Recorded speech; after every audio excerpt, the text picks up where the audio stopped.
Mesdames, Messieurs, merci de bien vouloir vous rendre à ce point de presse que j'ai l'honneur de vous présenter en tant que président de l'Alliance européenne des mouvements nationaux. Je pense qu'il y a l'interprétation dans toutes les langues. Je remercie les interprètes. Je suis entouré de la gauche vers la droite de notre secrétaire général, M. Valerio Cignetti, représente les patriotes italiens, de M. Dimitar Stoyanov de Bulgarie et de M. Nick Griffin du Royaume-Uni, M. Bela Kovac, également membre de notre bureau et député du mouvement hongrois Jobbik, est malheureusement en déplacement. Je souhaitais naturellement vous entretenir de l'étrange initiative qui, me dit-on, a été prise par certains députés qui sont, c'est bien naturel dans un Parlement, nos adversaires politiques. Tout d'abord, un préalable qui vous en dit long sur les procédures utilisées, c'est que je ne connais cette initiative que par oui-dire. Nous sommes les premiers concernés. Et pourtant, à ce jour, nous n'avons reçu absolument aucune notification officielle. Et c'est par vous-même, par vos collègues, par des rumeurs, par des bruits de couloir, que j'entends dire qu'une pétition d'un certain nombre de députés, ou peut-être même de 3 groupes politiques, parmi lesquels, à ma connaissance, il y aurait, mais je peux me tromper, les socialistes, les Verts et les libéraux, que ces députés ou ces groupes politiques demanderaient que soit mise en œuvre à l'égard de notre organisation et également à l'égard d'une autre organisation une procédure de vérification qui est, il faut bien le reconnaître, sans équivalent dans la vie parlementaire démocratique d'aucun pays de par le monde. C'est en effet une procédure de vérification qui est initiée par nos adversaires politiques sur le point de savoir si notre action serait conforme aux valeurs de l'Europe. Valeurs de l'Europe qui, si l'on s'en tient au texte, seraient la liberté, la démocratie, les droits de l'homme, les libertés fondamentales et l'état de droit. Si c'est cela, je dis bien sûr que nous sommes en parfaite conformité avec les valeurs de l'Europe, et non pas seulement avec ces valeurs-là d'ailleurs. Nous nous inscrivons aussi dans la ligne du patrimoine moral, spirituel, politique de l'Europe, et en particulier de cette immense legs politique de l'Europe occidentale au reste du monde, qui est l'invention de l'égalité et de la liberté des nations. Une notion que l'on ne trouve dans aucune autre civilisation et que l'Europe a, pour ainsi dire, exporté dans le monde et dont je crois nous sommes aujourd'hui de meilleurs défenseurs que nos adversaires. Alors, cette procédure devrait passer par le bureau du Parlement et de façon assez étrange par un comité composé de 3 personnalités, en principe indépendantes, une nommée par le Conseil, une nommée par la Commission et une émanant du Parlement européen qui serait le président du Parlement européen lui-même si l'on observe les textes qui ont été pris à cette occasion. Je dois dire que cela me paraît assez étrange. Cela équivaut, en pratique, à demander à des adversaires politiques, de parlementaires régulièrement et démocratiquement élus, de décider du point de savoir s'ils doivent jouir des mêmes droits que les autres. Car c'est ça, finalement, qui est à la base de cette procédure. Et puis ensuite, la Commission constitutionnelle et le Parlement lui-même voteraient à la majorité. Je crains que l'esprit de la demande, dont je veux croire qu'elle ne prospérera pas, de M. Svoboda, puisqu'on me dit que c'est lui qui en serait le porte-parole, je crains que l'esprit de la demande de M. Svoboda ne témoigne malencontreusement d'une dérive totalitaire de nos institutions. Elle est tout à fait inouïe. Dans aucun pays démocratique, encore une fois, on ne trouve cela. Et même on ne le trouve pas dans certains régimes autoritaires. En France, par exemple, qui a connu, mon pays, qui a connu beaucoup de bouleversements politiques, il y avait des députés bonapartistes sous la Restauration, des Bourbons. Et personne, dès lors qu'ils étaient élus, ne contestait leur statut. Il y a eu des députés républicains sous le Second Empire. La preuve en est, c'est que le 4 septembre 1870, ce sont eux qui ont proclamé la République après le désastre de Sedan. Mais sous la République qui a suivi, il y avait aussi des députés monarchistes. Alors, ce sera mon mot de conclusion avant de répondre à vos questions. Compte tenu du temps très bref qui nous est imparti, je crois que la question posée par M. Svoboda est très exactement celle-ci. Est-ce que dans ces instances, il y a place pour des gens qui ne sont pas des élus à demi-portion, qui représentent des électeurs parfaitement mûrs, sachant parfaitement ce qu'ils veulent, sachant aussi parfaitement ce dont ils ne veulent pas? Est-ce qu'il y a place pour ces députés régulièrement et démocratiquement élus, mais qui contestent, c'est vrai, non pas les valeurs fondamentales de l'Europe, mais la tendance, la dérive actuelle des institutions européennes? Est-ce qu'il y a place pour eux? Car si on ne leur reconnaît pas les mêmes droits que les autres, et ce n'est pas la première manifestation de cette intolérance, alors pourquoi s'arrêter en si bon chemin? Pourquoi ne pas simplement invalider leur élection? Pourquoi ne pas procéder, comme dans ces régimes, que le Parlement européen a à cœur de condamner régulièrement? J'entendais encore ce matin, dans le débat auquel j'ai pris part, modestement, sur le prochain Conseil européen, que celui-ci allait déployer des moyens importants pour essayer de faire établir dans les pays, ou d'encourager dans les pays du sud de la Méditerranée, et il y a fort à faire, la démocratie, la liberté, les droits de l'homme, l'égalité des citoyens et le régime représentatif. Eh bien, je crois que le Parlement européen serait bienvenu de donner l'exemple en respectant les droits de sa minorité.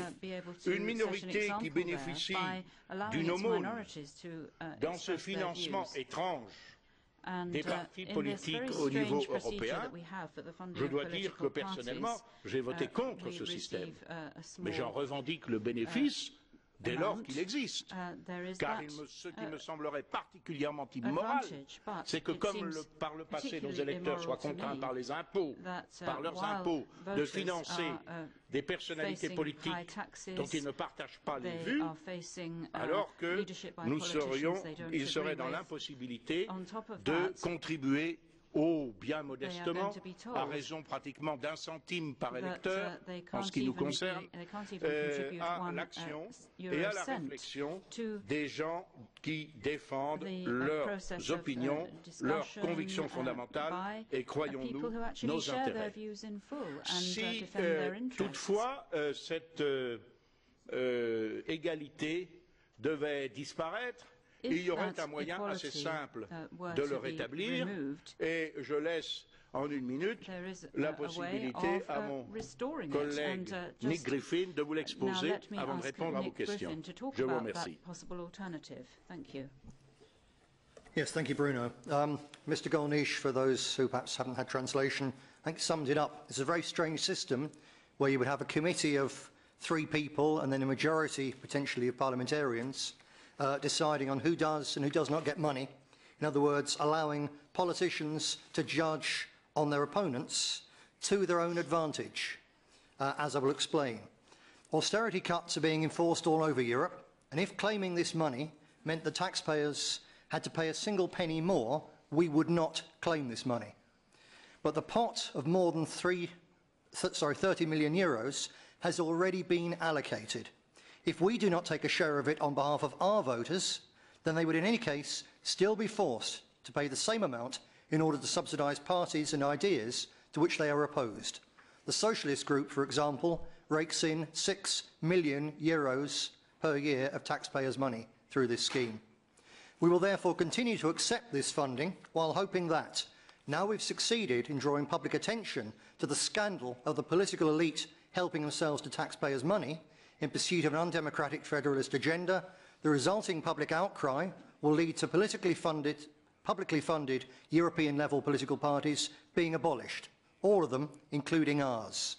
On this question of equality and what are European values and what are not, this solution would solve the problem because we would restore equality without endless and futile arguments about what are the true natures of European values, because no one will be getting any taxpayers' money at all. Thank you. Merci beaucoup, Nick. J'apporte une précision. Le Parti socialiste, effectivement, bénéficie de 4 300 000 euros en tant que parti politique au niveau européen, et sa fondation bénéficie, elle, de 2 800 000 euros. Voilà. En effet, ce à quoi nous sommes attachés avant tout parmi les valeurs européennes, c'est l'égalité, ou bien le financement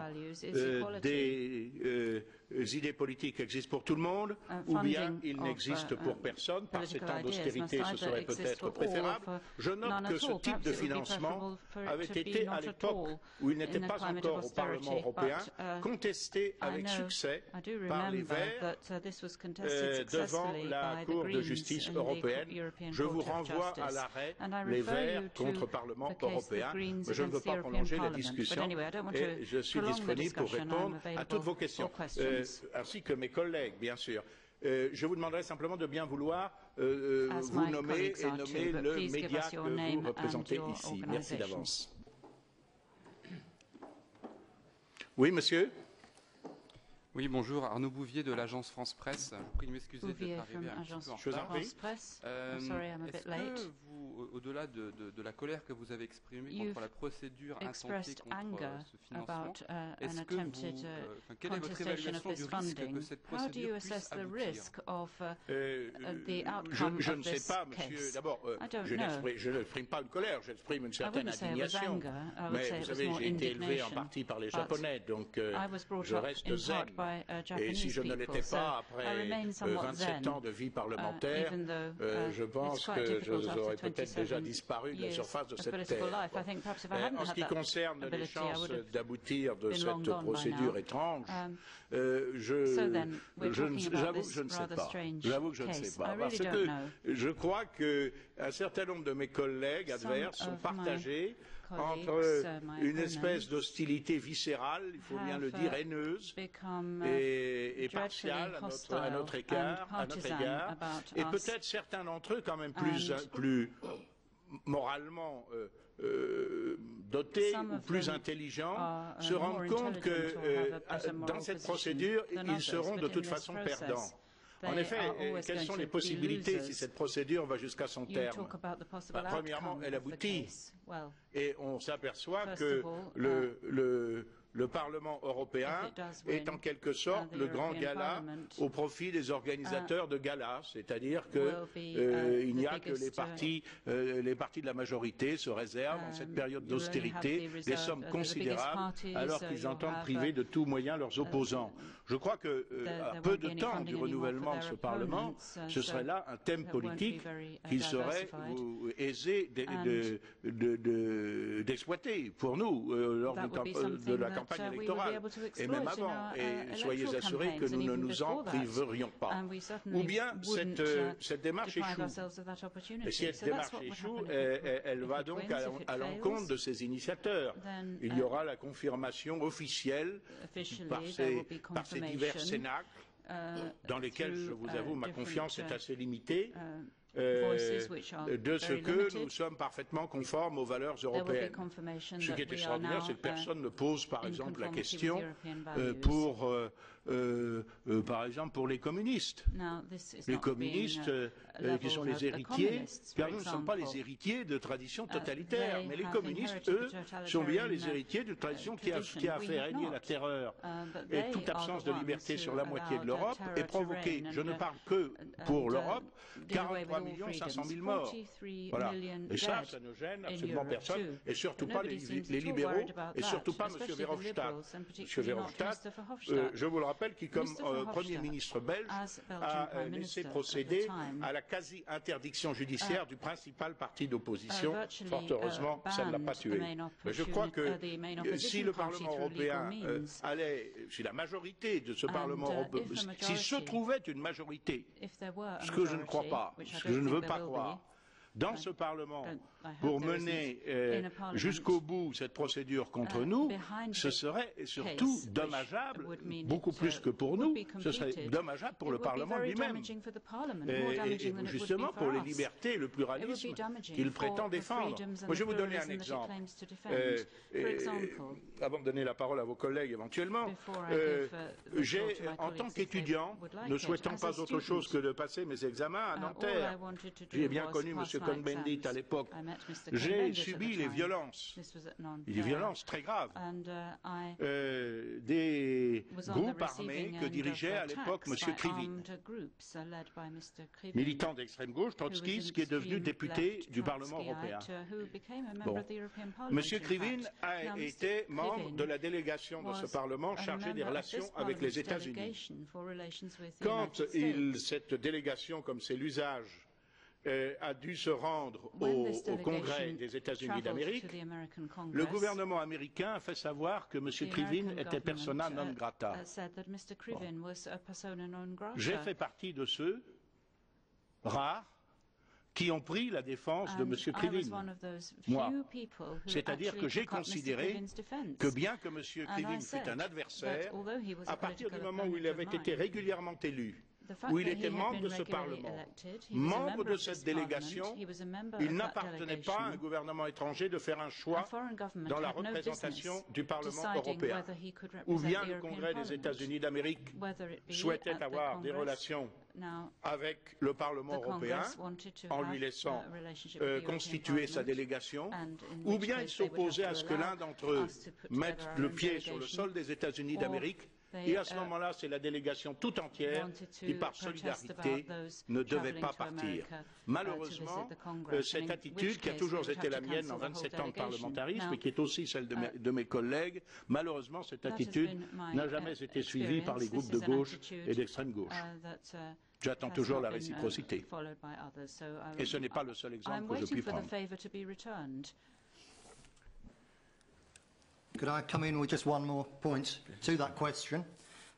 If we were to lose this funding, it would be so clearly undemocratic, so clearly unfair to the millions of nationalist voters around Europe that we would take this to the European Court, and we believe that we would win. And in doing so, we would also draw even more attention to the ugly fact of the political elite looting the public purse in order to impose an unwanted federalist electoral system on the peoples and taxpayers of Europe. Yes. Cela sera aussi, je dois dire, un test, et là j'attends beaucoup de son attitude.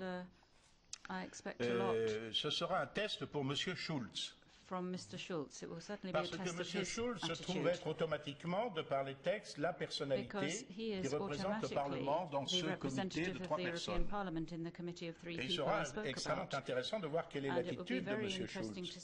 M. Schulz a été président du groupe socialiste, comme l'est aujourd'hui M. Svoboda. Il ne faut pas mystère des liens qui les unissent, personnels, politiques, nationaux, etc.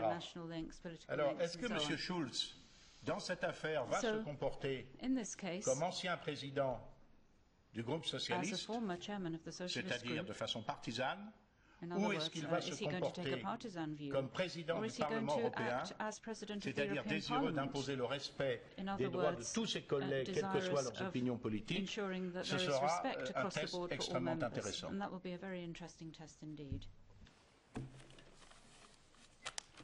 Est-ce que vous pouvez nous rappeler les sommes en jeu, s'il vous plaît? J'ai entendu parler de 30 millions, mais c'est pour l'ensemble des partis. Alors, monsieur, je vais vous donner, si vous le voulez bien, celles de 2012, de façon très claire.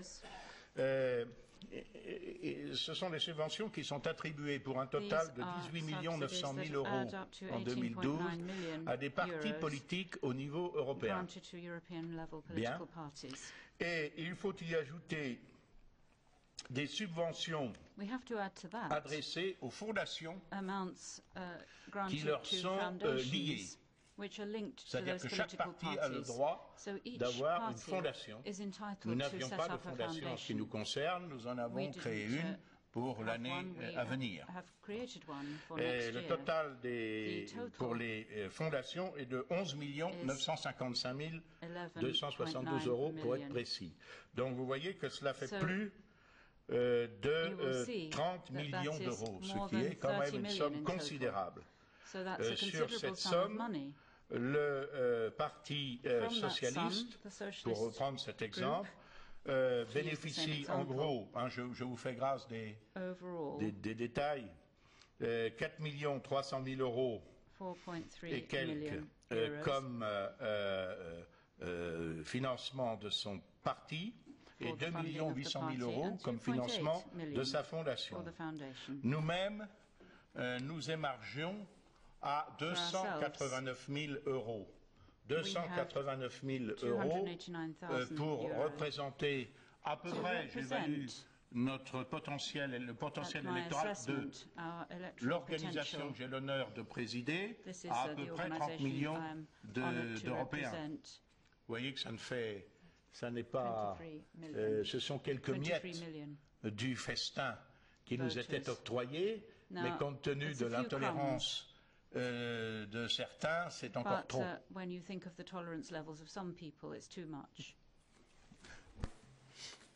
Ce sont les chiffres officiels du Parlement européen que je tiens à votre disposition. Je tiens également à votre disposition notre déclaration politique. Notre déclaration politique en 9 points, dont la simple lecture, comme me le disait encore tout récemment un haut fonctionnaire, montre qu'elle n'a absolument rien de contraire à ces fameuses valeurs européennes. Voilà. Ainsi d'ailleurs que notre programme d'activité, qui est parfaitement pacifique. Nous avons d'ailleurs tenu des réunions qui ont été de grands succès l'année passée à Milan, à Manchester, à Heldervaart en Hongrie, à Budapest, et nous prévoyons naturellement de tenir d'autres réunions, de publier un certain nombre de documents, d'organiser des colloques sur des sujets extrêmement variés, y compris d'ailleurs un sujet, je crois, très important, c'est l'impact du mondialisme sur la stagnation des pays du tiers-monde. Car nous sommes des patriotes, mais nous sommes attachés aux valeurs universelles et nous aimerions que ces pays puissent se développer de telle façon que leurs habitants puissent trouver le bonheur dans le pays où ils sont nés, plutôt que de devoir s'expatrier dans des conditions parfois extraordinairement douloureuses. I'd like to explain just very briefly to many of the journalists here a little bit more about the background of where the Eurocrats want to go with these awards and this money. They wish to create pan-European level political parties, which in possibly even the next European elections, certainly the one after that, there will be a second ballot in each country, with the result that voters all over Europe will be voting not only for political parties that they know, for politicians that they know, for people who live reasonably close to them. They would also be voting for pan-European lists, just the European Communists, the European Socialists, the European Conservatives. This is a grotesque piece of federalism, which will cost a lot of money because this 30 million every year will go up and up and up. They'll be looking at financing these pan-European level political parties.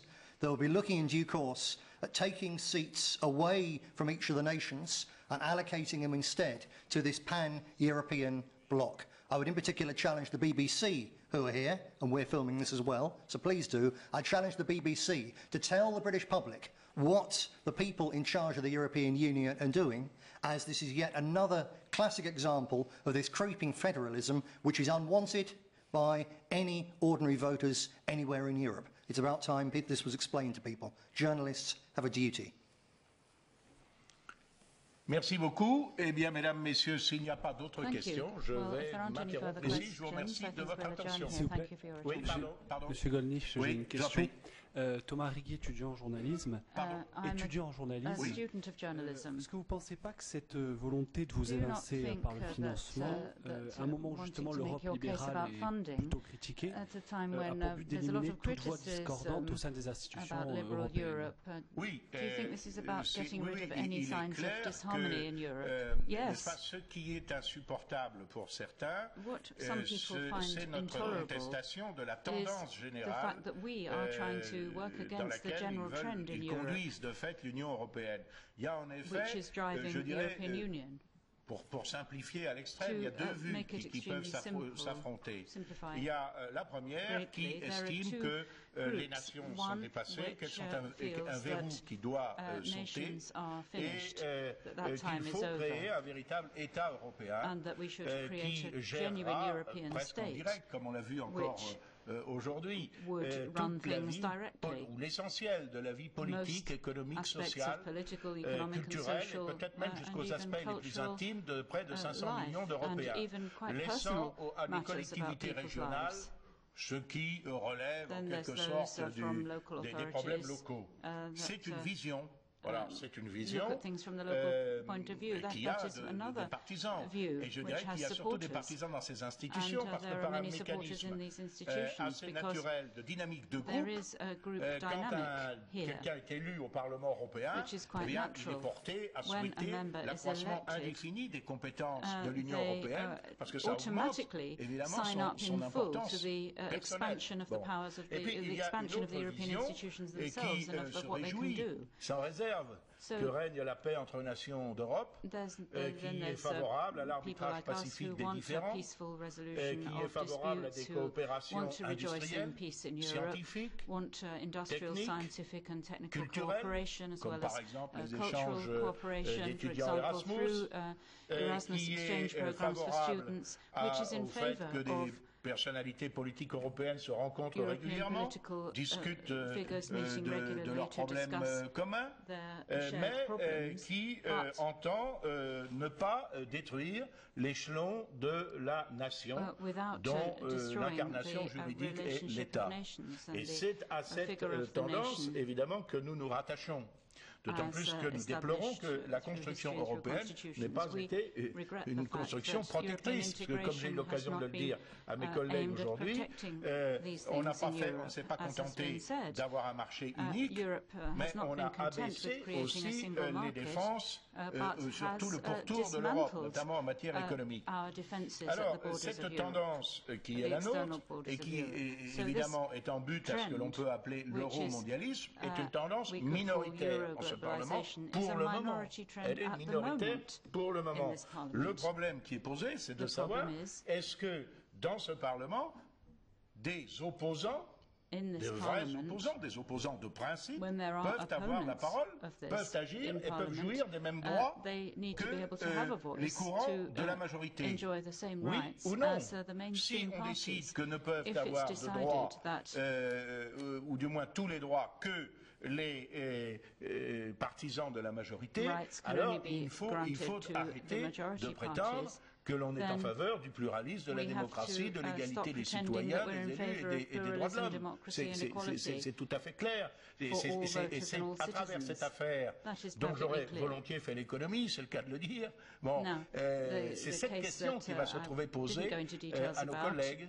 Et je crois que leur réponse va déborder de beaucoup le cadre de la très modeste subvention qui nous était attribuée, non pas comme l'on dit par l'Europe, parce qu'on nous dit, mais vous bénéficiez de l'argent de l'Europe alors que vous êtes anti-européen. D'abord, nous ne sommes pas anti-européens, nous avons une autre vision de l'Europe que celle de la majorité. Et en plus, ce n'est pas l'argent de l'Europe, c'est l'argent de nos électeurs. L'argent de l'Europe, il n'y a pas du ciel.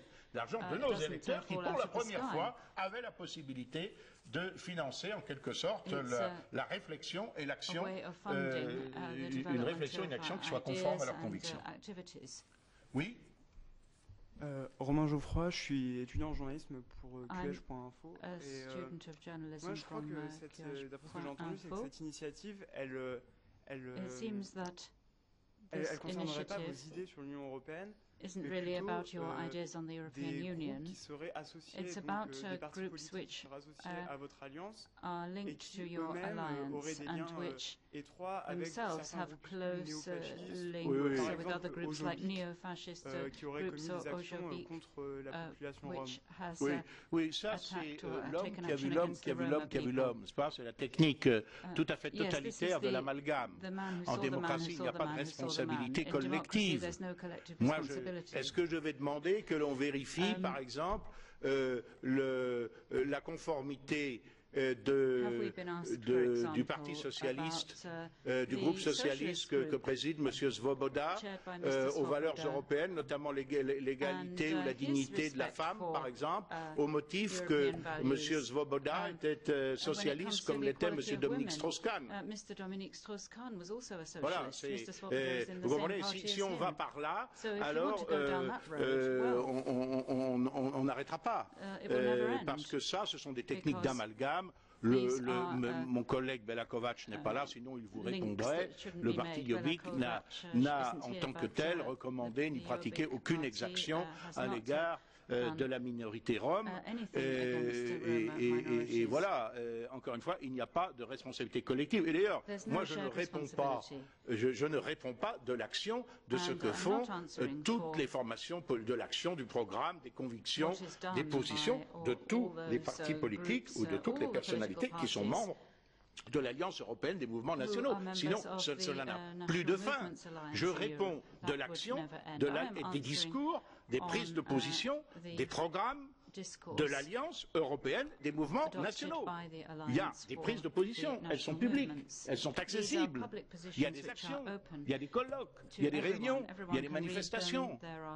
Qu'on veuille bien me dire, car c'est la première chose dans ce genre d'affaires, quel est l'acte d'accusation? Qu'est-ce qui provoque cette suspicion? Parce que je ne vais pas pouvoir faire la preuve d'un fait négatif. Dire que je suis innocent, que nous sommes innocents de tout et que nous échappons à tout grief. Alors il faudra que nos adversaires, s'ils veulent aller à bien dans cette, mener à bout cette procédure, disent clairement quels sont les griefs qu'ils reprochent à l'Alliance européenne des mouvements nationaux. Je vais devoir m'interrompre parce que à 4 heures, il y a une autre conférence de presse. The last word, yes. A last word on that in response to your question, coming from a different angle. To see how monstrously dangerous the train of thought that you're proposing is, reverse things. Imagine that the nationalists are in the minority, and that we are saying about our opponents, the minority, that, for example, they have imposed climate change taxes which have led in Britain to tens of thousands of pensioners dying because of fuel poverty. Therefore, we insist there's no funding for these people who propose these ideas. Yes. It's truly shocking, and it's shocking if it's done against us, as shocking as if it was done the other way around. Thank you very much. Thank you. Merci aux interprètes également.